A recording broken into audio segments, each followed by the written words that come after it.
Poetry Moment, read by Clarica.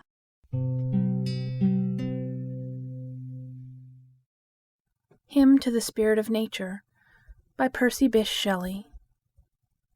Life of life, thy lips enkindle with their love the breath between them, and thy smiles, before they dwindle, make the cold air fire, then screen them in those locks where whoso gazes faints, entangled in their mazes.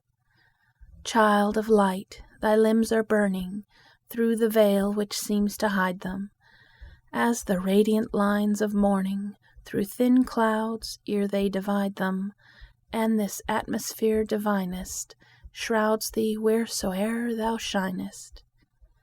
Fair are others, none beholds thee, but thy voice sounds low and tender, like the fairest, for it folds thee from the sight that liquid splendor, and all feel, yet see thee never, as I feel now, lost forever. Lamp of earth, where'er thou movest, its dim shapes are clad with brightness, and the souls of whom thou lovest walk upon the winds with lightness, till they fail, as I am failing, dizzy, lost, yet unbewailing.